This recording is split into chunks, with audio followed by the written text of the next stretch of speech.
7 चक्रास पता है क्या सिर्फ उतने ही चक्रास हैं? चाइनीज मेडिसिन से लेकर टिबेटन मेडिसिन से लेकर हमारे खुद के आयुर्वेद, योग, तंत्र में आपको दिखेगा।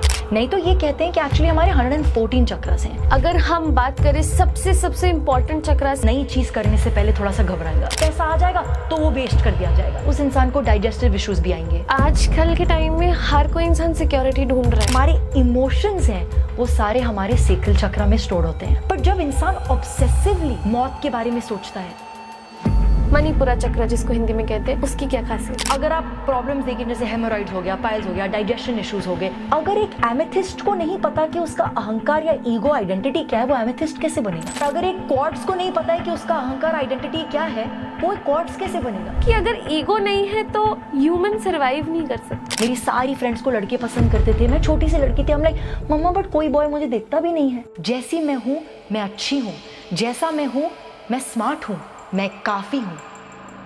क्या हम कह सकते हैं कि यहाँ पे कहीं ना कहीं आपका सोलर प्लेक्सस डिसबैलेंस्ड है? अगर आप ये समझ जाओ तो आप एक अर्जुन बन सकते हो। प्यार हो जाता है तो दिल से होता है, पर प्यार का इजहार मुंह से होता है। Throat chakra, let's talk about throat chakra या विशुद्धि चक्रा जिसको हम कहते हैं, बताइए। पर जो इंसान अपने थ्रोट में बैलेंस फील करता है, उसको कोई बहुत पॉजिटिव चीज भी कहे, बहुत नेगेटिव चीज भी कहे, वो तभी भी अपने सेंटर में रहता है। चलते हैं थर्ड आई चक्रा पे। पर जहाँ से इस आंख का देखना खत्म होता है, वहां से थर्ड आई का देखना शुरू होता है। और जब इंसान अपनी खुद की आइडेंटिटी के साथ अगर सफर कर रहा है, कहाँ वो ब्रह्मांड के साथ रिश्ता बना रहा हो। चक्रास को बैलेंस करने का क्या वेज हो सकते हैं? आपका इमीडिएटली उसके बाद एक स्कैन करूंगी तो स्कैन की रीडिंग कंप्लीटली अलग होगी।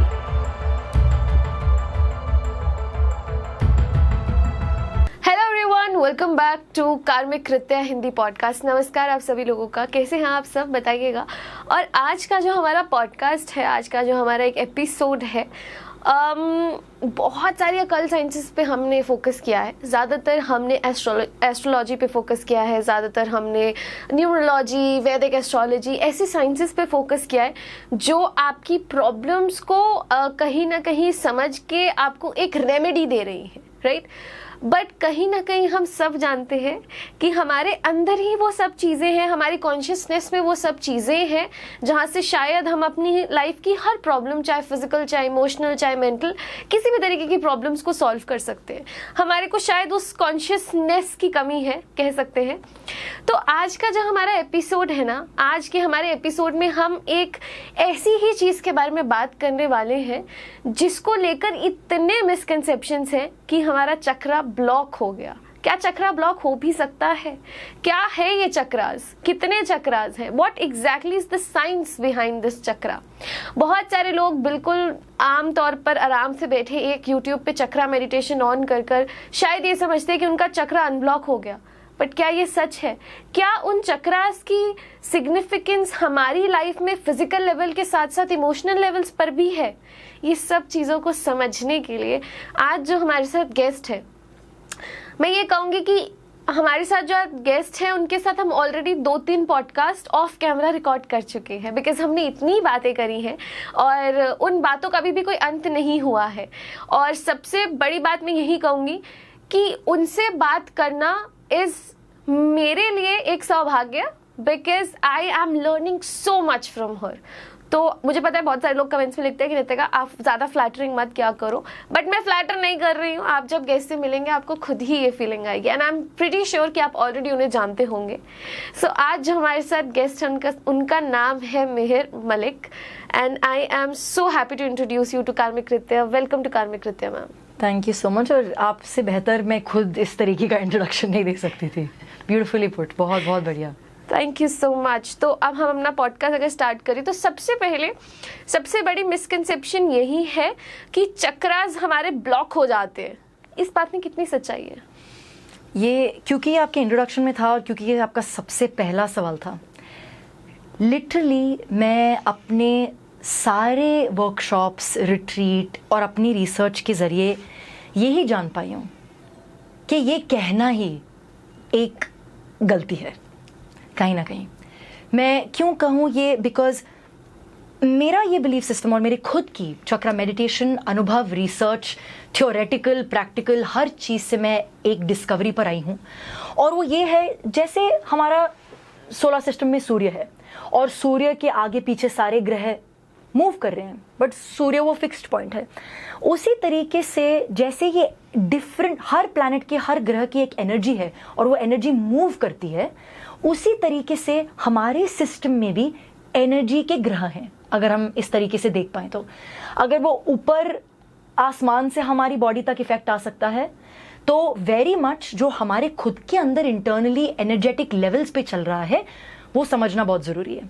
तो जैसे आपने अक्सर ये एस्ट्रोलॉजी की भाषा में सुना होगा कि कहीं रेट्रोग्रेड हो रहा है, you know, that doesn't literally mean कि कोई प्लैनेट स्लोअर जा रहा है। इसका मतलब है कि वो जो स्पीड है दूसरी और जो दिशा है वो इतनी फास्ट जा रही है कि it seems like it's going slower.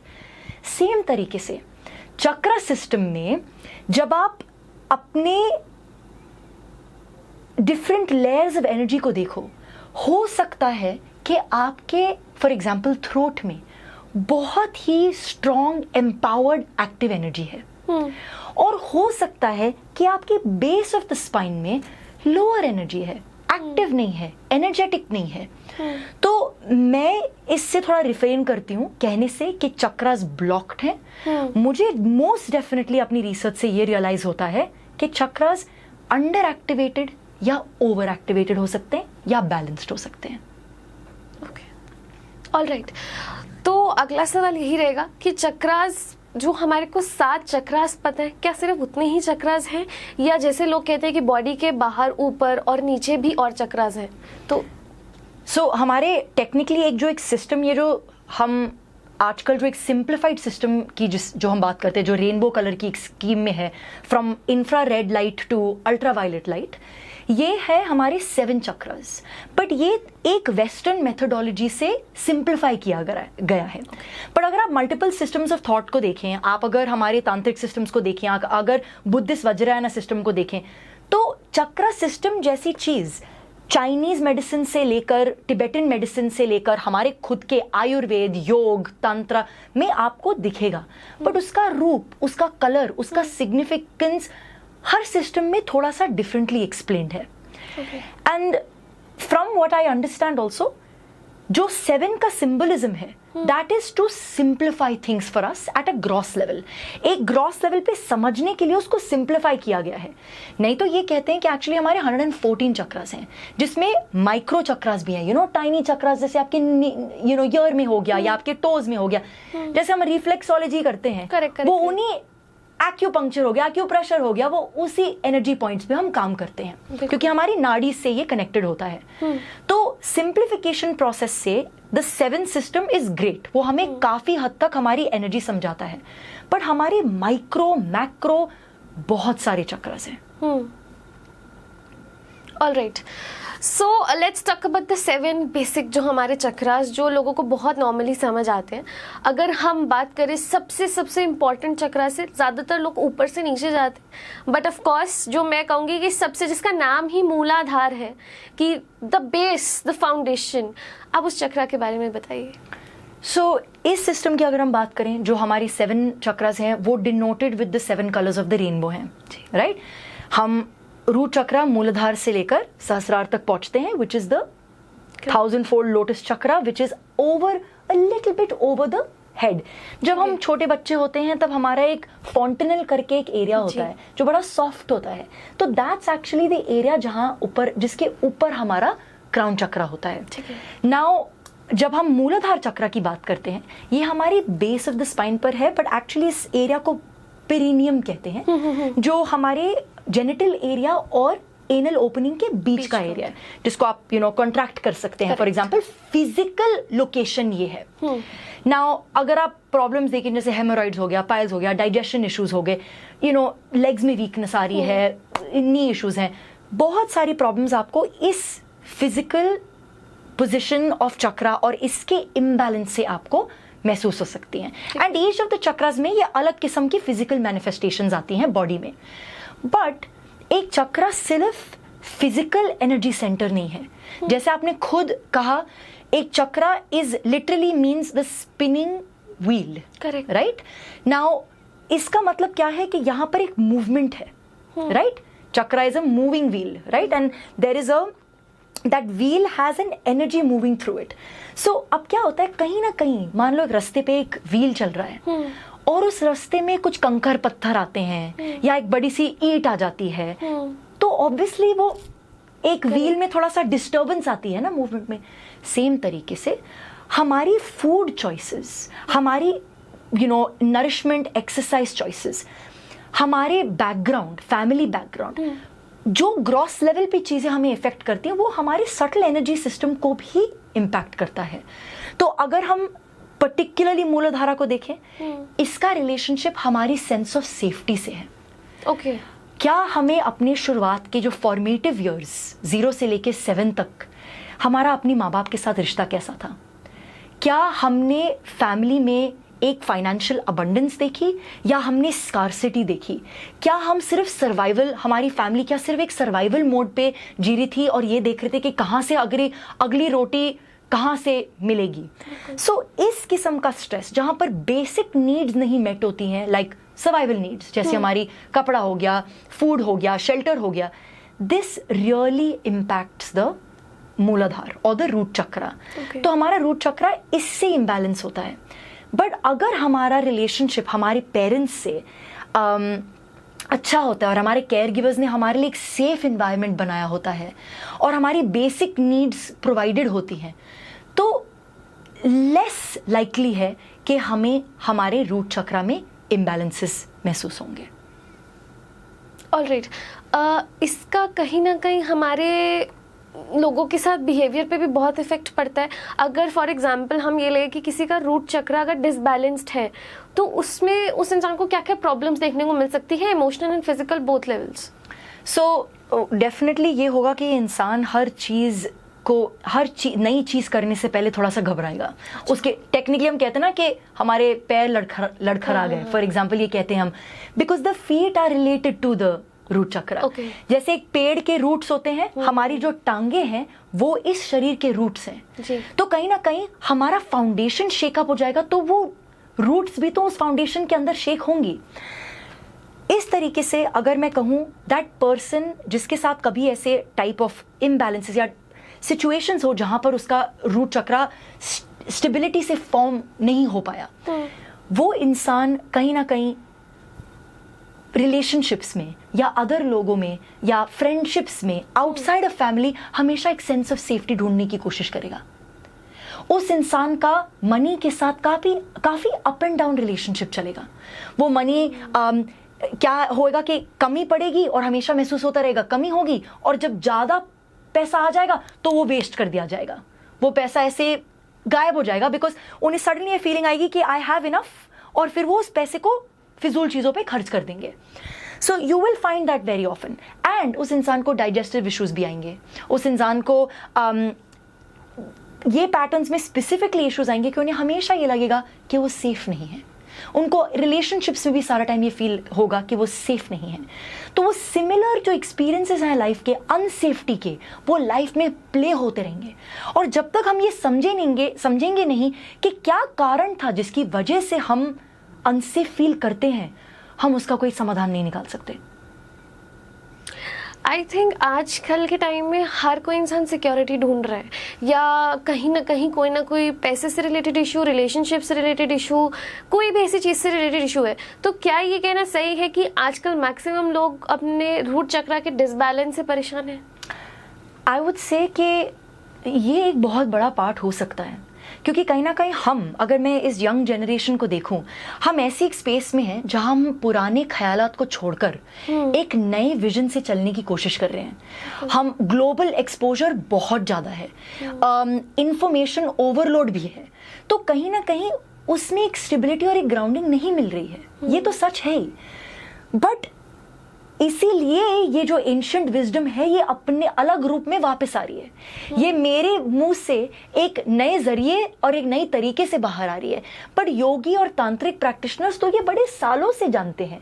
ये इंफॉर्मेशन ईस्टर्न है, इंडियन है, एंशिएंट है, बट ये नए रूप से बाहर निकलना चाह रही है. बिकॉज ये एब्सोल्युटली, अब आपको भी अगर मैं एक पुरानी सिस्टम से एक नई सिस्टम के अंदर डाल दूं एंड आपके पास टूल्स नहीं है उस सिस्टम को एग्जैक्टली समझने के लिए, कहीं ना कहीं आपको एक लैक ऑफ स्टेबिलिटी तो महसूस होगी, क्योंकि आपके पेरेंट्स और पुरानी जनरेशन एक ख्यालात में रखने की कोशिश कर रही है। बट आज का ज़माना और उसके जो डिमांड्स हैं, चाहे सोशल मीडिया हो, चाहे आज के वर्क के जो आवर्स हैं, जो डिमांड है, जो अपने काम को एक बहुत न्यू विजन से देखना है, वो जो डिमांड है it is new for our system, हमारे लिए ये नया है।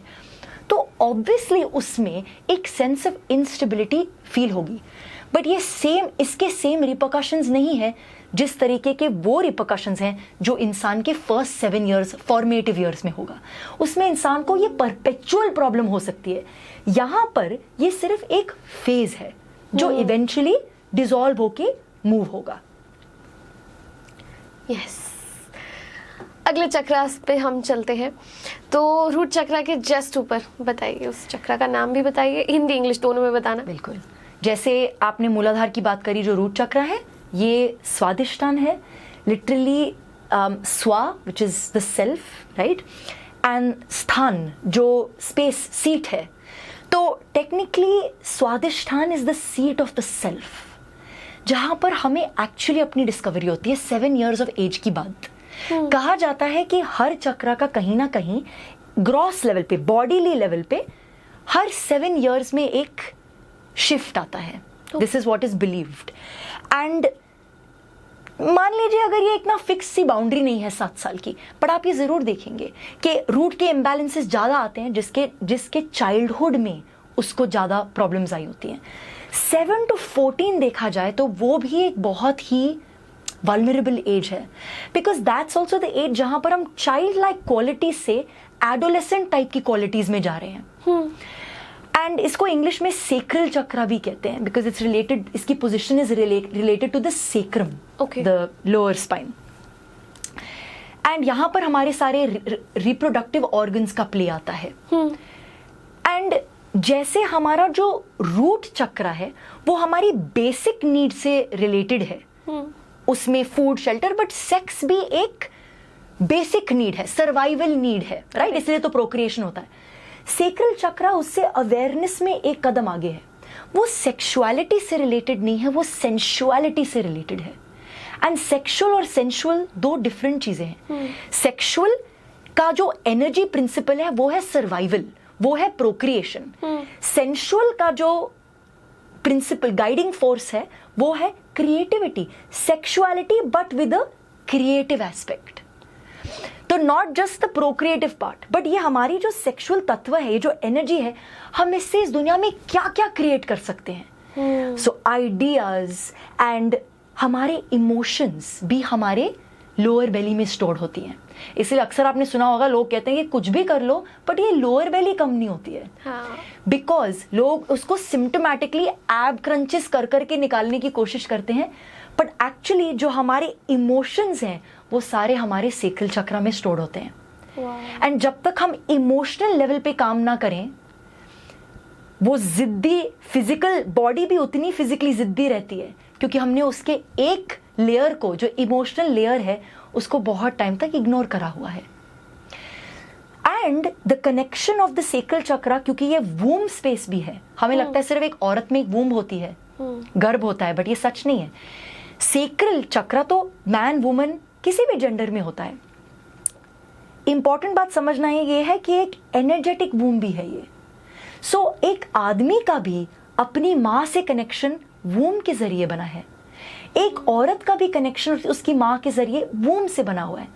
तो जब वूम में, मदर की वूम में भी किसी किस्म के एक्सपीरियंसेस होते हैं, इसकी मेमोरी और इसका एक्सपीरियंस चाइल्ड को वूम में भी महसूस होता है। सो अगर मैं इसको सिंप्लीफाई करूं, आपका सेक्रल चक्रा, आपका Swadhisthana is responsible for creative energy. ये रिस्पॉन्सिबल है सेंशुअल एनर्जी के लिए, कि आप कितने अपनी बॉडी में एक सेंशुअल फ्लो में हो, यू नो, कि आप कितने कंफर्टेबल हो अपने स्किन में, कितना सेंशुअल और कितने प्यार से एनर्जी मूव कर रही है आपकी बॉडी में।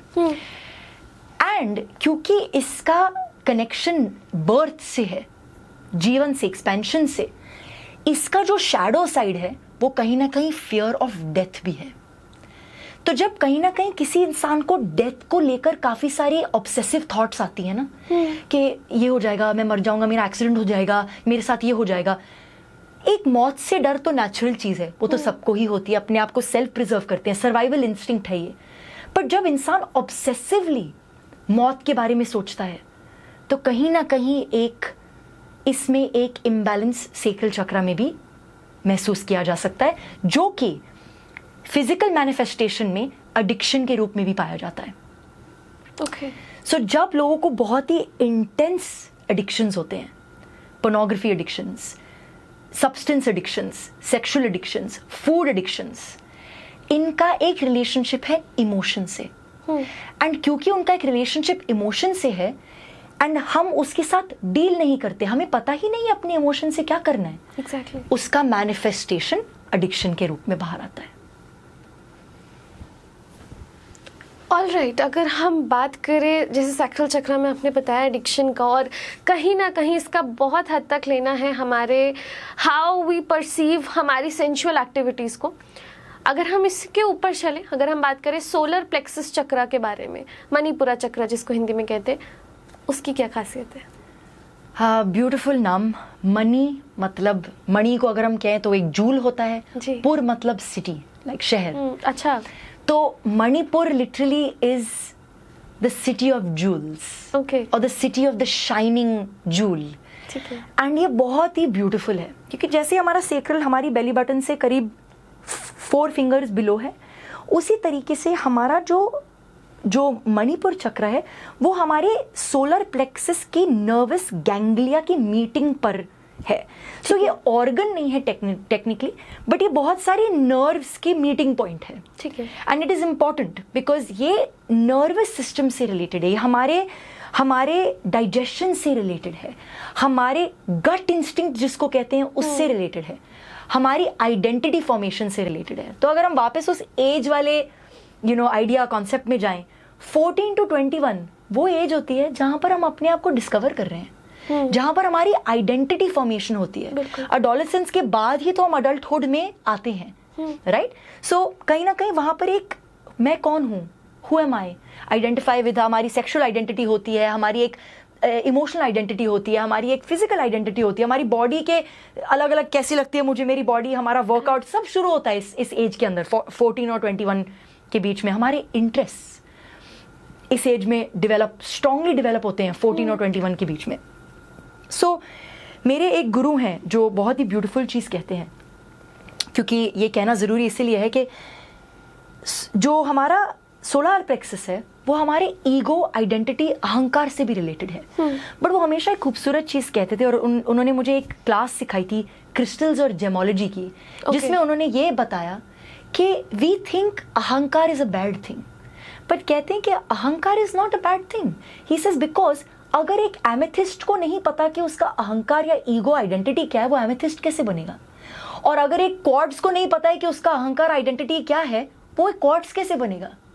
सो ही सेज ह्यूमंस में भी जब आप एक ईगो की बात करते हो, ईगो और आइडेंटिटी ऐसी चीज है जो आपको बना भी सकती है और आपको तोड़ भी सकती है। अगर आप ये समझ जाओ तो आप एक अर्जुन बन सकते हो, एक वॉरियर बन सकते हो, एक जस्टिस के लिए फाइट करने वाले बन सकते हो।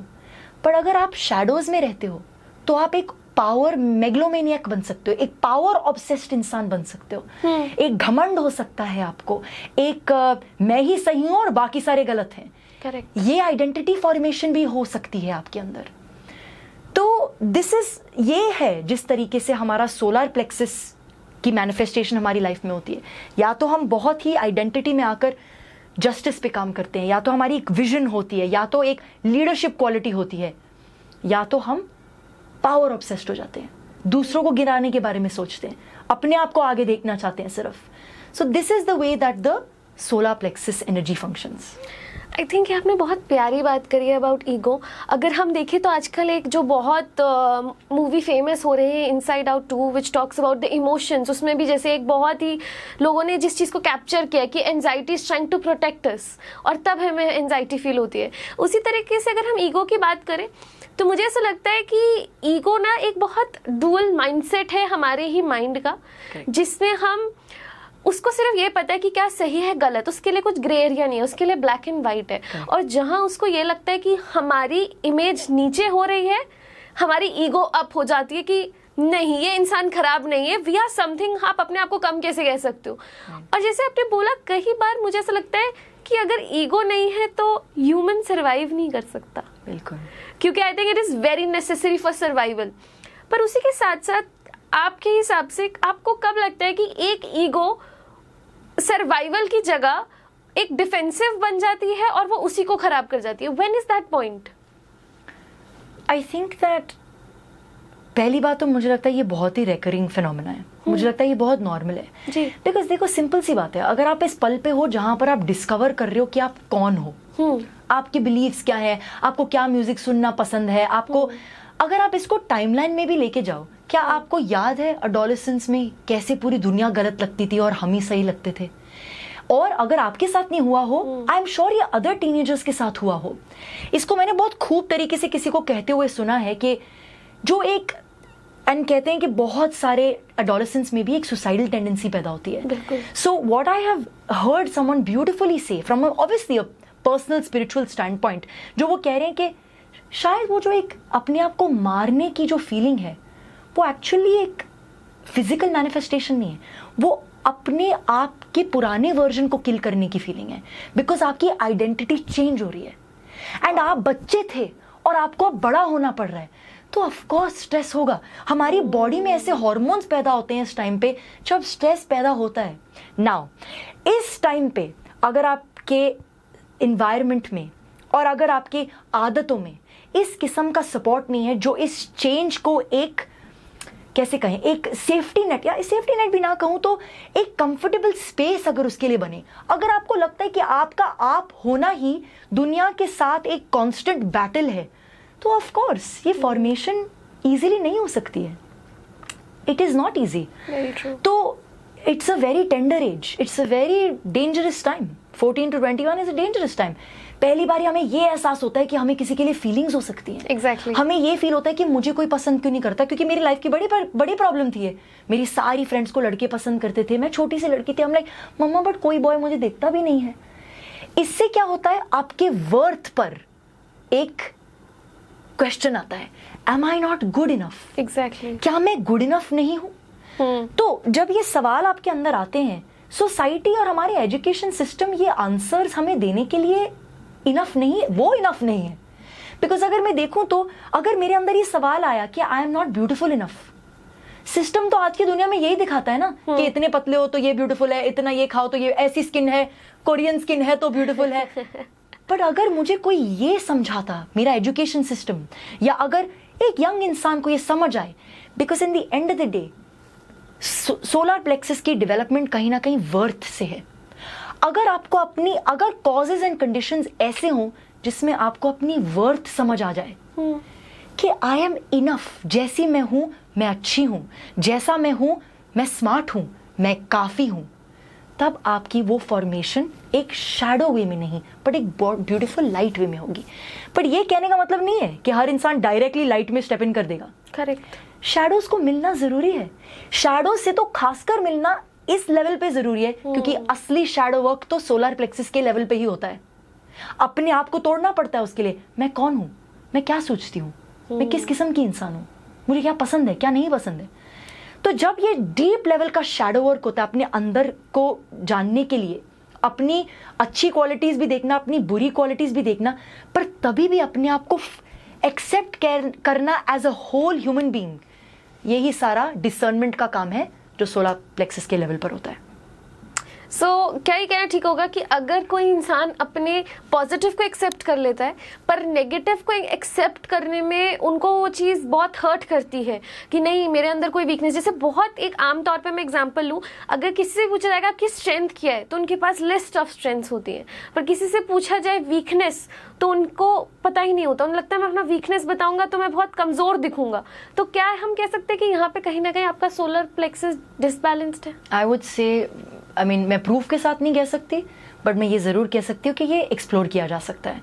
मैं ये क्यों कहूँगी, बिकॉज अगर एक इंसान को अपने अंदर कमी नहीं दिख रही है और अगर उसे ये लगता है कि उसके अंदर सिर्फ positive, so called positive qualities हैं, पहली बात तो कहीं ना कहीं उस पॉजिटिविटी का डेफिनेशन कहाँ से आया?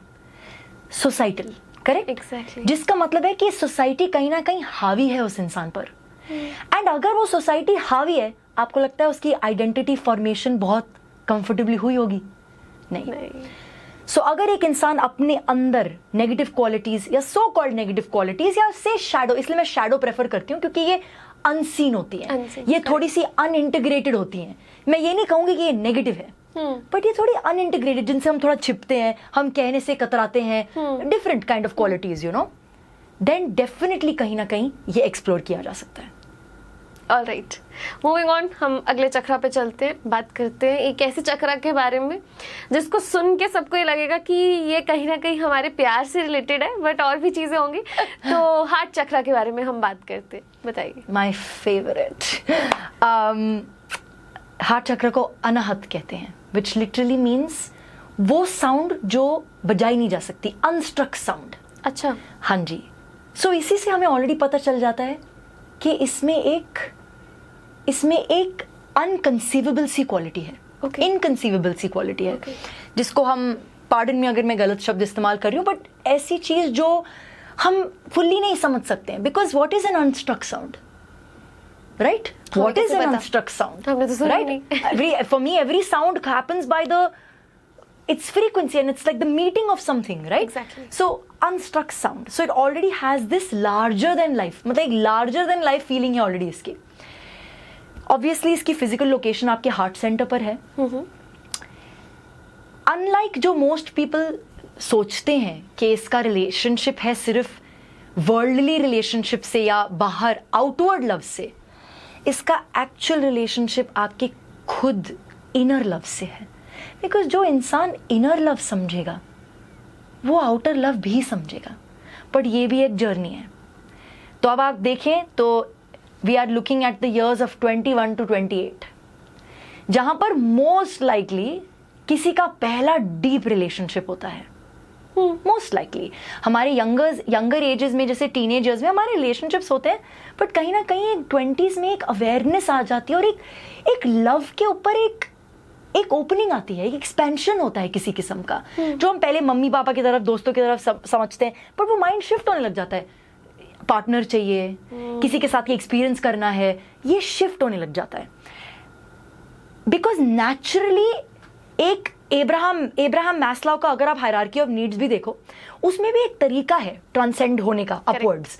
तो यहां पर भी लव तब हो, एक्चुअली किसी के साथ लव शेयर करोगे, ट्रू डीप ऑनेस्ट लव, जब समझ पाएंगे हम लव क्या है।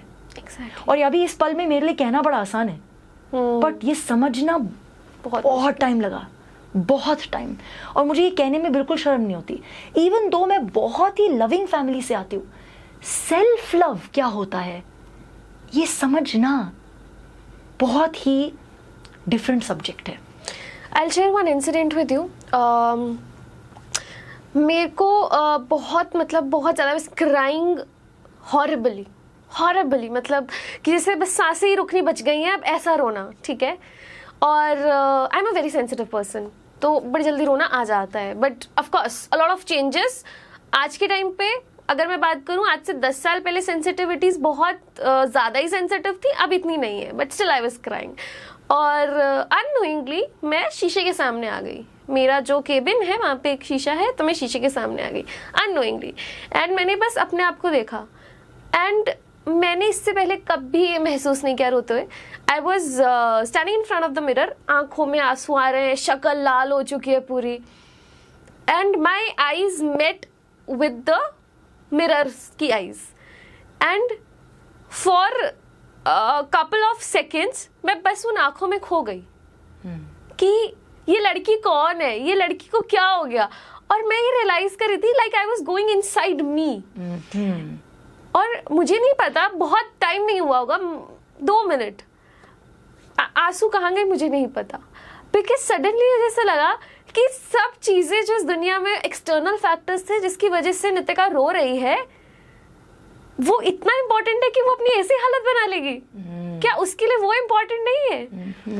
एंड मुझे नहीं लगता कि उसके बाद से मैं कभी ऐसा दोबारा रोई हूँ, बिकॉज आई थिंक कि मैंने उस दिन फर्स्ट टाइम जिंदगी में सेल्फ लव फील किया होगा।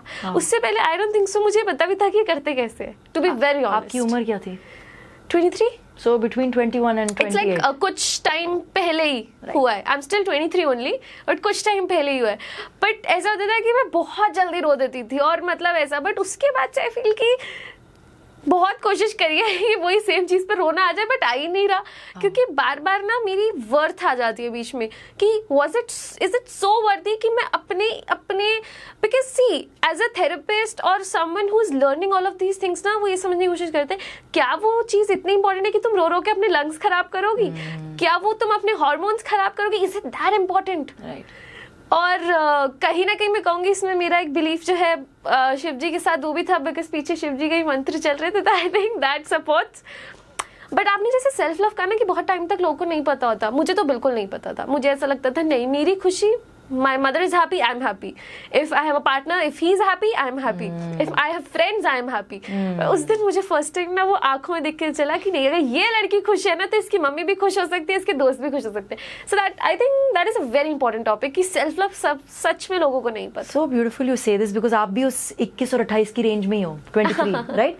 सो वो डिस्कवरी आपको इस पल में हो रही है. और हम जब रिट्रीट्स करते हैं, हमने अक्सर ये देखा है कि ये जो आप बात कर रहे हो ना, अपने आप को शीशे के सामने देखना, आंखों में देख के अंदर डूब जाना, ये मैंने एक इंसान से नहीं, अनगिनत इंसानों से सुना है.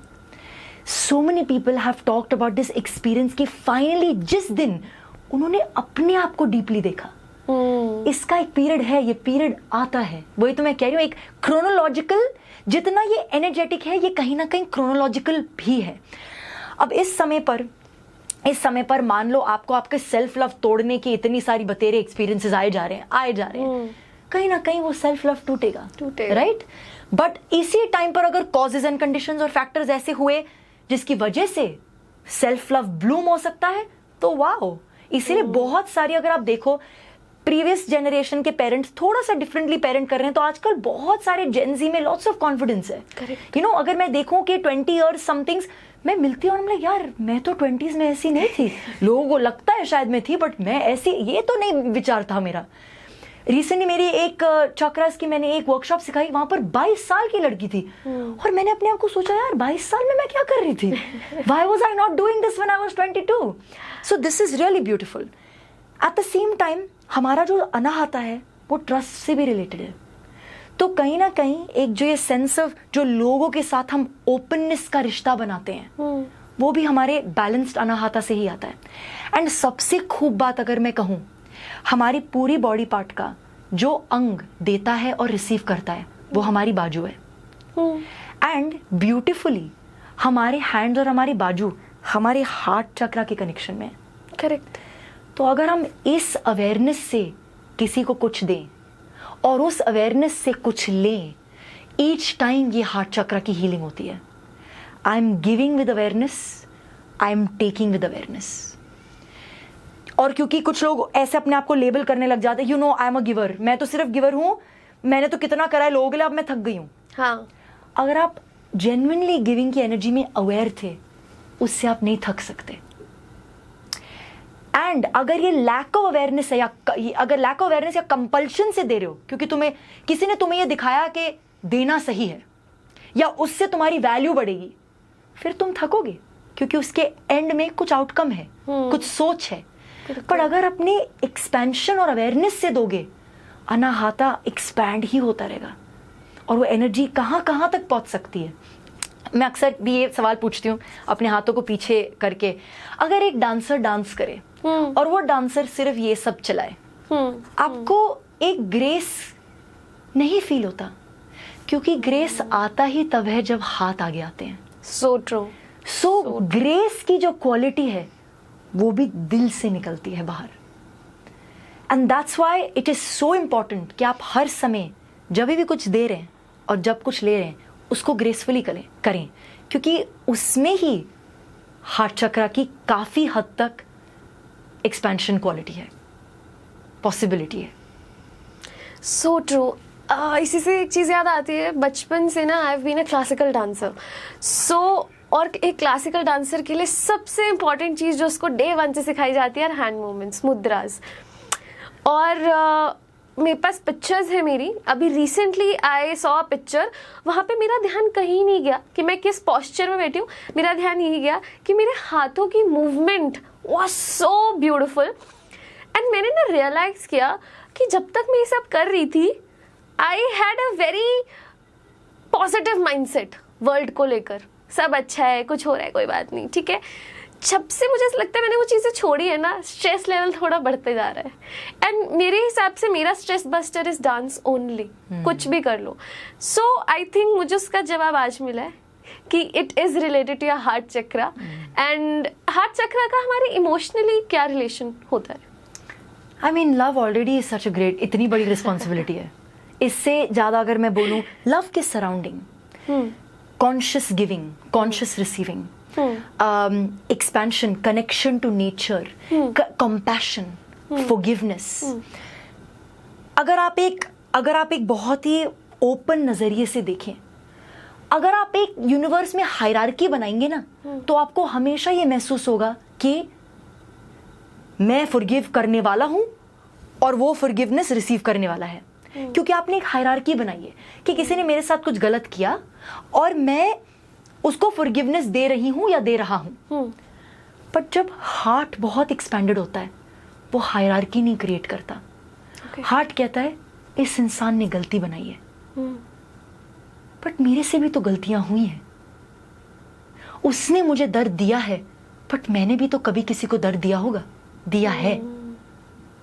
ट्रू, इसको भी डाउट से नहीं कहना चाहिए, दिया है, दिया है डेफिनेटली। किसी अपनी मम्मी को कभी कुछ कह दिया, या कभी किसी को डांट दिया, या यू नो फ्रेंड्स के साथ कभी कुछ कर लिया, या कुछ भी, एक एनिमल को कुछ अनअवेयरनेस में कह दिया। Exactly. तो ये qualities of compassion, forgiveness, openness, expansion, non judgement, trust, ये सब हार्ट स्पेस से क्रिएट होता है।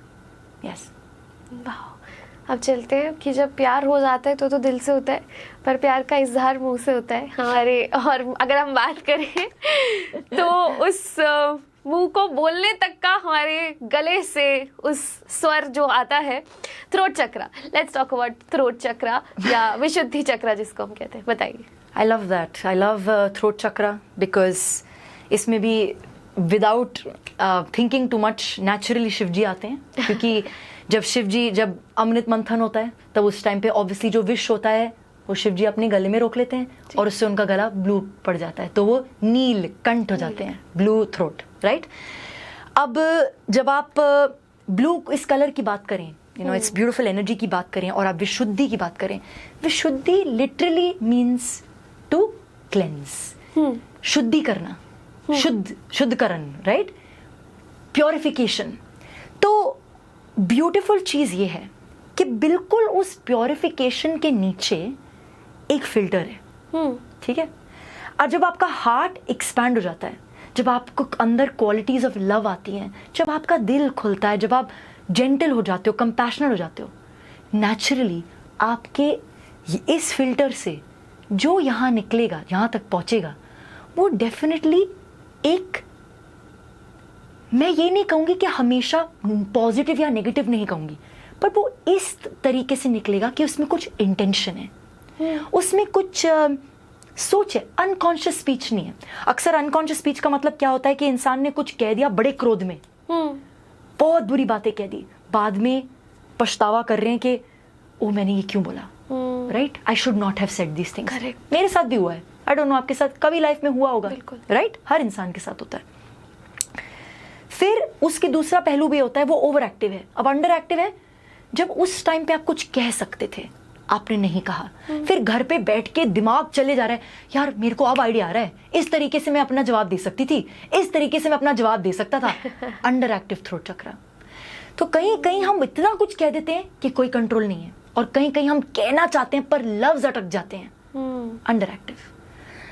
अब जो बैलेंस स्पीच होती है, मैं ये नहीं कहूंगी कि बैलेंस स्पीच हमेशा पॉजिटिव देखती है, सोसाइटल कंडीशनिंग देखती है, नहीं, मैं ये नहीं कहूंगी, ऑथेंटिसिटी देखती है। क्या जो मैं कह रही हूं ये मेरी बॉडी में सच्चाई रेजोनेट हो रही है, या मैं इसलिए कह रही हूं क्योंकि आप सुनना चाहते हो? क्या मैं ये इसलिए कह रही हूं क्योंकि मम्मी पापा ने सिखाया? क्या मैं इसलिए कह रही हूं क्योंकि ये सही चीज है करना अकॉर्डिंग टू सोसाइटी? थ्रोट चक्रा का जो बैलेंस है वो ऑथेंटिसिटी से, the power word is authenticity, कि मैं अपने आप से कितने सच्ची हूं और कितनी निडर हूं अपने आप को एक्सप्रेस करने में। तो जैसे कि हम चाय को एक सीव में डालते हैं, छन्नी में, ये एक छन्नी है, दिल एक छन्नी की तरह है, और जो चाय आती है it passes through that and comes through. So वो डिफाइलमेंट्स जो हैं वो सारे इधर ब्यूटिफुली फिल्टर आउट हो जाते हैं। पर वो तब होता है जब हम एक्चुअली कॉन्शियस स्पीच को प्रैक्टिस करें। वो तब होता है जब हम गाएं, सिंग, जब हम मंत्र करें, जब हम बीज मंत्र साउंड फ्रीक्वेंसी करें, जब हम अपने आप को एफर्मेटिव वॉइसेस से एक्सपोज करें, जब हम प्रैक्टिस करें कि लोगों को सुनो, नॉट जस्ट बिकॉज थ्रोट चक्रा लोगों को लगता है सिर्फ स्पीच है, पूरा जॉ, ईयर्स। सो जिसको ज्यादा ईयर प्रॉब्लम हो जाती है, जिसको कंटिन्यूसली डेंटल इश्यूज होते हैं, वहां पर भी थ्रोट चक्रा का कुछ इम्बैलेंस हो सकता है। तो ये बहुत बड़ा मिसकंसेप्शन आपने क्लियर किया। इट्स नॉट अबाउट कि आप सिर्फ बोल रहे हो, अगर आप अच्छा सुन भी नहीं रहे हो तो भी शायद आपका throat chakra, if you don't have the patience to listen, कोई आपसे कुछ बात कह रहा है, आप उसे कट आउट कर रहे हो, या आप सुनना नहीं चाह रहे, या उसके पर्सपेक्टिव को बोल देते हो तेरा पर्सपेक्टिव गलत है, this is also because there is an imbalance in the voice. क्योंकि जो इंसान अपने विचार में ग्राउंडेड होगा और अपनी स्पीच में कंफर्टेबल होगा, कोई और भी उसे जाके गधा बुला देगा, उससे थोड़ी ना फर्क पड़ने वाला है, बिकॉज वो अपनी चीज में ग्राउंडेड है। So true. वो वहां से हिलेगा नहीं, वो उल्टा सुनेगा और बोलेगा okay if that's what you feel.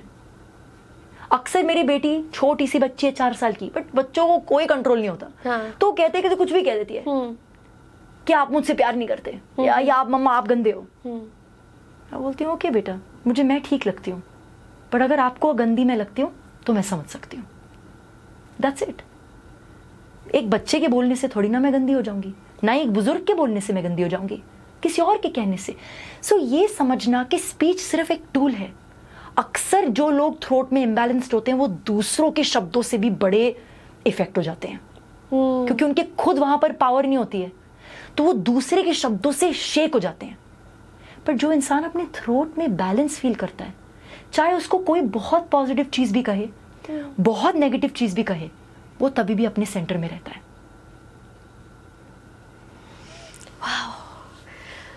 अगर हम अगले चक्रा पे चले तो सब सारी प्यार की बातें हमारी हो गई। अब मेन चीज़ आती है जो कि है कहीं ना कहीं सब चीज़ हो जाती है लाइफ में अगर ये शांत है। आई थिंक इसकी शांति की बहुत ज़रूरत है। मैं तो कहती हूँ, मैंने कहा अगर मेरा ये शांत है, इफ़ आई एम काम from here I can win any thing, but ये अगर अशांत है ना तो इतनी छोटी सी चीज़ भी समझ नहीं आती। तो चलते हैं थर्ड आई चक्रा पे।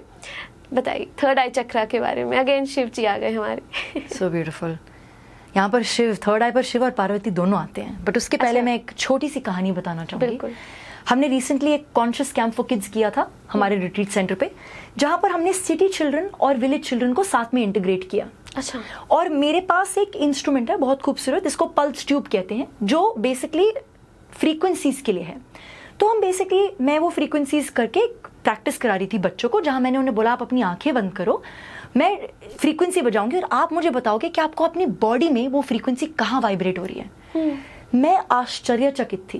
विलेज का एक छोटा सा लड़का था, एक हिमाचल के छोटे से कहीं गांव में, जिस लड़के ने ऑलमोस्ट हर फ्रीक्वेंसी की करेक्ट बॉडी पार्ट बताया। अच्छा। एवरी, जो रूट चक्र का था उसने यहाँ कहा, जो थर्ड आई चक्र का था उसने यहाँ कहा, जो क्राउन चक्र का था उसने यहाँ कहा।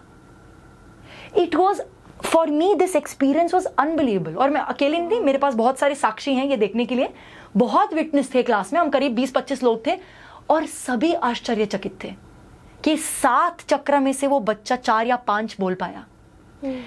दिस शोज अस कि हमारा नाता साउंड की फ्रीक्वेंसी से कितना जुड़ा हुआ है। एंड कहीं ना कहीं अगर हम एक थर्ड आई की बात करें, क्योंकि ये चक्र दिखता नहीं है, अब ये पहला चक्र है जो it's in the sense that हम इसको कहते थर्ड आई है, बट ये थर्ड आई तो नहीं दिखती है, राइट? बट जहां से इस आंख का देखना खत्म होता है, वहां से थर्ड आई का देखना शुरू होता है। अब ये एग्जाम्पल देना जरूरी क्यों था? क्योंकि जब इस बच्चे ने अपनी आंखें बंद करी, उसने वो अनुभव अपने शरीर में लिया और उसको वो जवाब अपने अंदर से मिला। साउंड तो उसे दिख नहीं रही है ना। तो यही मैं कहूँगी कि हमारी आई की सींग से बहुत ऊपर सींग है हमारी थर्ड आई की सींग। कभी कभी जब इंसान आप पार्टी पे हो और आपको लगता है कि एनर्जी से आप मिले नहीं हो उस इंसान से, बट आपको लगता है मुझे इस इंसान से ज़्यादा बात नहीं करनी चाहिए, एक फीलिंग आती है आपको, एक इंट्यूशन आता है। मान लीजिए आप कहीं निकल रहे होते हो और आपको लगता है आप कुछ कर रहे होते हो या कुछ करने वाले होते हो, आपको लगता है कि यार इस रूट से नहीं ना, मैं इस रूट से जाती हूँ आज, राइट। मान लीजिए आप कहीं ना कहीं कनेक्शन बनाते हो अपने सपनों के जरिए, अपने एंसेस्टर्स, अपने पूर्वजों से, एंजल्स से, गॉड्स, गॉडेसेस, डिफरेंट एनर्जीज से, मास्टर्स, गुरुज, असेंडेड मास्टर्स, कहीं ना कहीं वो भी हमारे थर्ड आई के जरिए होता है। अब मैं बोलती हूँ ये क्यों है। हमारी 72,000 नाड़ीज हैं, उसमें से 2 मेन नाड़ीज हैं एक्चुअली, और एक तीसरी सेंटर वाली, लेफ्ट राइट सेंटर, 3 एक्चुअली मैं कहूँ तो, ईड़ा, पिंगला, सुषुम्ना जो सेंटर में है।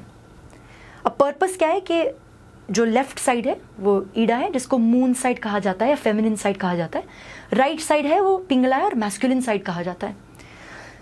चक्रा बैलेंसिंग का पर्पस ये है कि वो कितने हद तक एक्सट्रीमिटीज पे ना जा रहे हो हमारी चक्रा की एनर्जी, बट ये इतना 3D में इतना इजीली समझ नहीं सकते हम। मैं बस एक एग्जाम्पल दे रही हूँ कि हम उसे कितना अपनी एनर्जी को सेंटर्ड रख सकते हैं, ओके, राइट।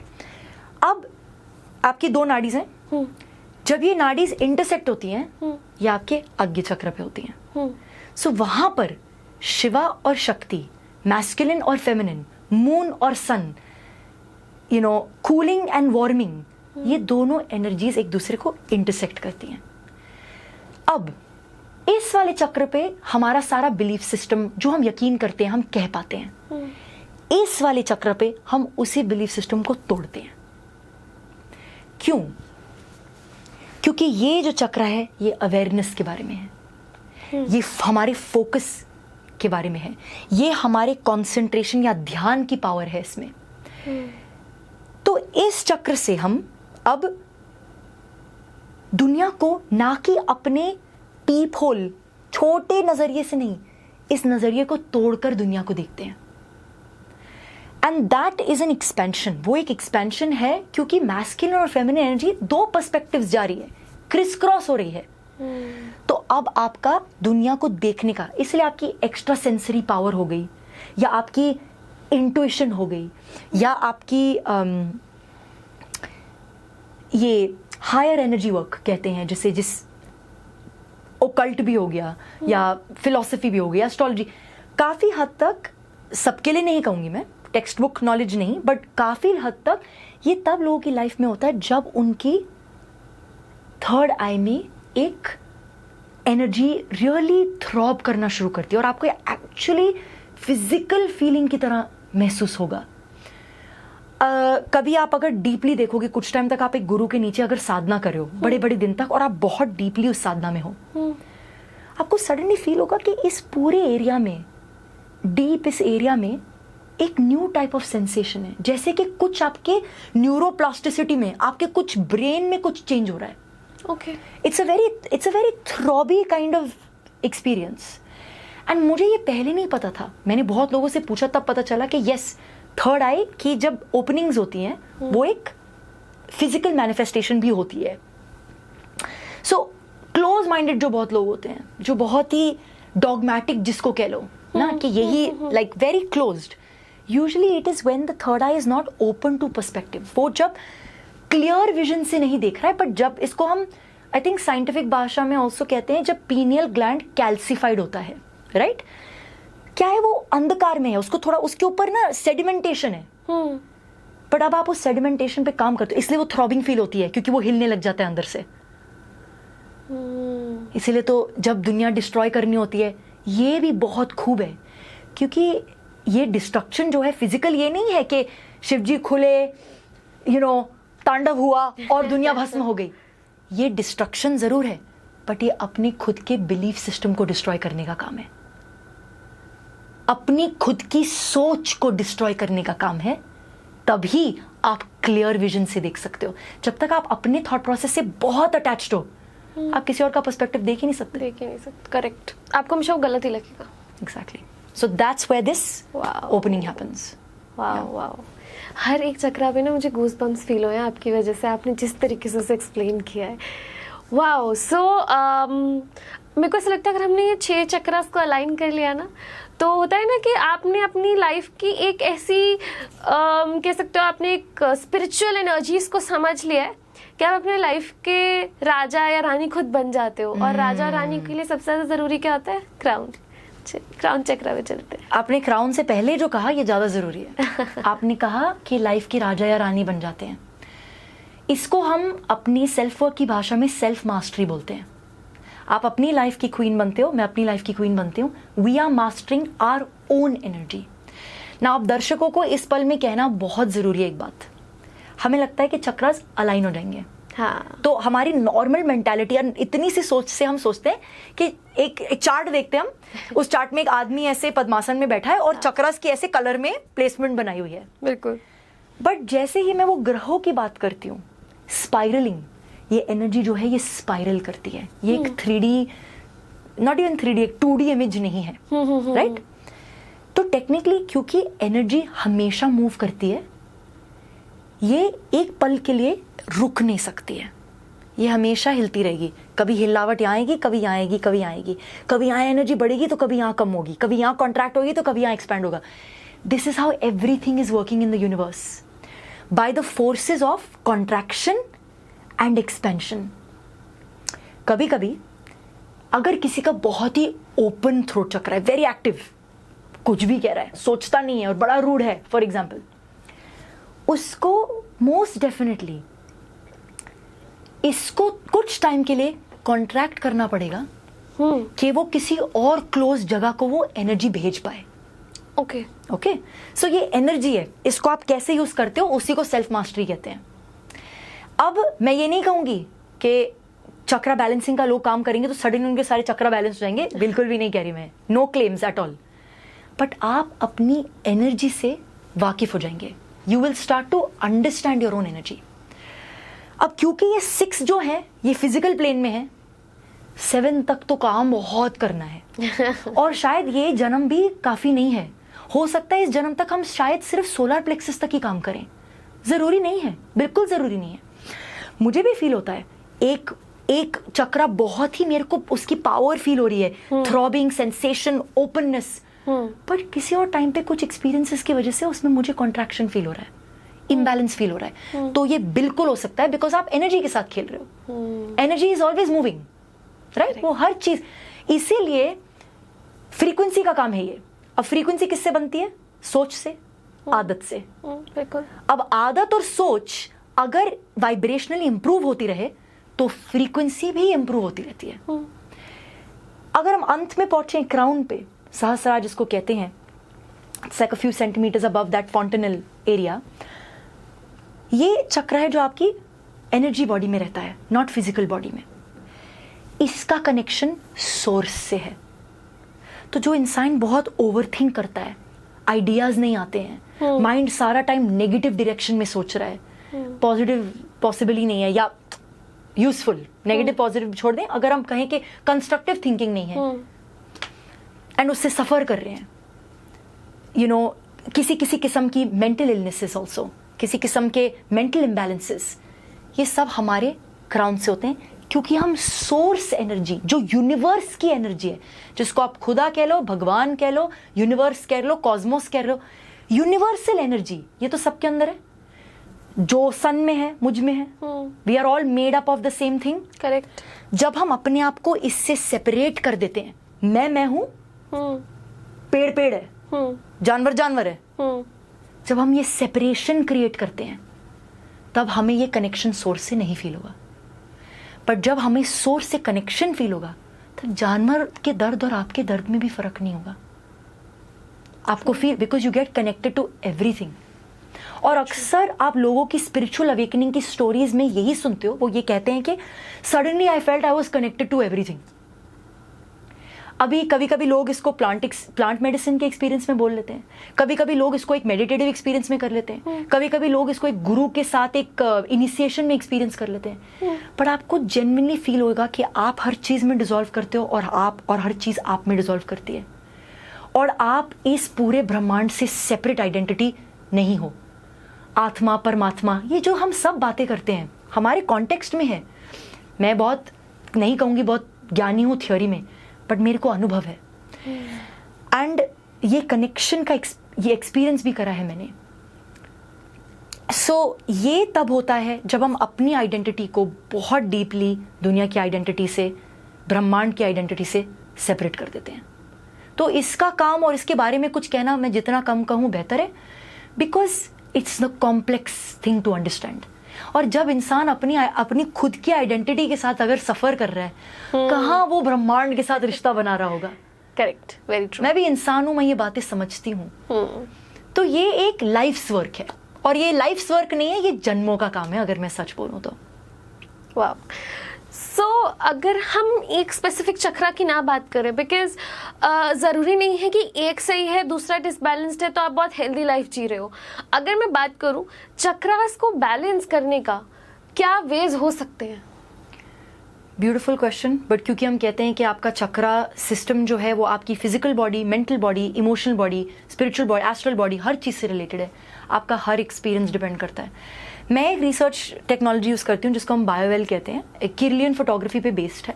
कुछ लोग इस चीज़ में मानते हैं, कुछ लोग इस चीज़ में नहीं मानते, but it's a research methodology. And एक रशियन साइंटिस्ट ने इसको क्रिएट करा है, और उन्होंने चाइनीज़ मेडिसिन और इंडियन ट्रेडिशनल मेडिसिन को एक्सप्लोर करके, रिसर्च करके ये मशीनरी बनाई है. अब आप मान लीजिए मैं आपका अभी एक चक्रा स्कैन करती हूँ जिसमें आपको बहुत सारी चीज़ें बताएगा, आपका ऑर्गन सिस्टम्स, आपका ची फ्लो, आपका सब कुछ. अगर आपको अभी सोगे और एक बहुत ही भयंकर सपना आएगा, आपका इमीडिएटली उसके बाद एक स्कैन करूंगी तो स्कैन की रीडिंग कंप्लीटली अलग होगी. तो what is this trying to say? This tries to say that firstly energy कभी भी एक पल में तक स्टक नहीं रह सकती. तो अगर आपको लगता है कि सुषुम्ना नाड़ी पे सारे चक्र जाके ऐसे खड़े हो जाएंगे और कभी हिलेंगे ही नहीं, दिस इज अ लाई. कोई भी अगर आपको ये बोल रहा है. दूसरी बात, कोई भी अगर आपको बोल रहा है एक प्रैक्टिस सेशन में कि मैं आपकी कुंडली को अवेकन कर देंगे, ये भी एक झूठ है.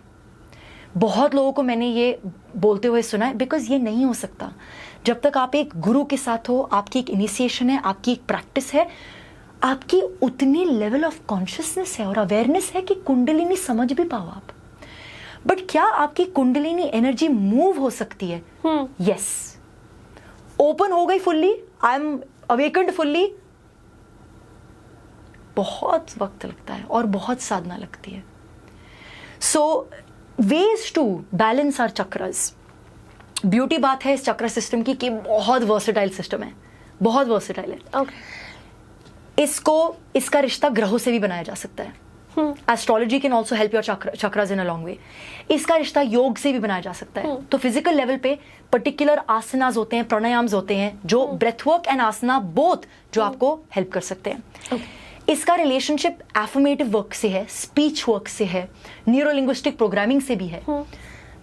किस तरीके से आप सोचते हो और बोलते हो, जब आप इस पे इनर वर्क करते हो तो काफी हद तक आपकी एनर्जी आपकी बॉडी में शिफ्ट होती है. इसका रिश्ता आप क्या खाते हो, आपकी एक्सरसाइज, आपके दिनचर्या से भी है, आपकी मेडिटेशन से भी है. Colour healing for example, sound healing, any kind of frequency healing, ये भी आपको हेल्प कर सकता है. तो ये बहुत वर्सेटाइल सिस्टम है और अलग अलग लेयर्स और लेवल्स पे आपको डिफरेंट मोडालिटीज सपोर्ट कर सकती हैं और बैलेंसिंग में हेल्प कर सकती हैं. All right. सो मुझे ऐसा लगता है कि मेरे पास ना कोई एंड नहीं है हमारी कन्वर्सेशन का, नॉट एट ऑल. मतलब मैं चाह कर भी कन्वर्सेशन को रोकना नहीं चाहती, बट अगेन मैं इसकी डिसीजन मेकर नहीं हूँ, इसके डिसीजन मेकर हैं आप लोग. तो आप लोगों को बताना है, आप लोगों को कमेंट्स करके बताना है, बिकॉज यहाँ बैठे बैठे मैम से कन्वर्सेशन करते करते मेरे पास मतलब 100 टॉपिक्स दिमाग में आ चुके हैं कि मैं किन किन चीज़ों पर मैम के साथ बात कर सकती हूँ. बट अब आपके ऊपर है कि आप किन किन चीज़ों पर, आप लोगों ने एस्ट्रोलॉजी को समझा है, आप लोगों ने अकल्ट को समझा है, बट कितने लोग हैं जिन्होंने स्पिरिचुअलिटी को समझा है, जिन्होंने इन चीज़ों को समझा है, जिन चीज़ों से सुनकर कहीं ना कहीं आप कितने भी उदास होंगे, कहीं ना कहीं आपका मन बहुत खुश होता है. तो इन्हीं चीज़ों को और जानने के लिए आपको कमेंट्स करके बताना पड़ेगा कि हम मैम को फिर से लेकर आए कार्मिक कृत्य पे और किन टॉपिक्स के ऊपर बात करें. पर साथ ही साथ ma'am thank you so much. इससे बेटर चक्रा के बारे में ना मैंने पढ़ा है ना मैंने जाना है. मुझे बहुत मज़ा आया। मैंने कभी अपने एक्सपीरियंसेस या अपनी चीज़ों को पॉडकास्ट में ज़्यादातर नहीं शेयर किया है, बट वो मैं कहूँगी एक आपकी एनर्जी थी जो शायद मेरे को बहुत, मेरे लिए एक झूठ नहीं बट सच में एक सौभाग्य था आपसे बात करना। Thank you so much for coming at कार्मिक कृत्य। Thank you for having me. ये एक बूंद की इन्फॉर्मेशन भी जो मुझे हल्की सी आती है, ये शेयर हो तो आई थिंक हम कितने लोग कितनी चीज़ों से बेनिफिट कर सकते हैं। बिल्कुल। Thank you so much for having me. Thank you. Alright, so thank you so much for being a lovely audience. तो अब आपका ही काम है, जैसे मैम ने बोला कि ये इन्फॉर्मेशन जो मैं बिल्कुल बूंद समान नहीं मानती उतनी बहुत सागर है इनके पास इन्फॉर्मेशन का, बट स्टिल अब आप लोगों का काम है इस इन्फॉर्मेशन को शेयर करना, कमेंट करना और बताना कि आपको क्या क्या चीज़ें अच्छी लगी, क्या क्या चीज़ें आप और देखना चाहेंगे। मिलती हूँ आपसे अगले एपिसोड में। Thank you so much for watching this episode. जैसे कि हमारे चैनल का नाम है कार्मिक कृत्या, तो कार्मिक रहे, कर्म करते रहे। Thank you so much.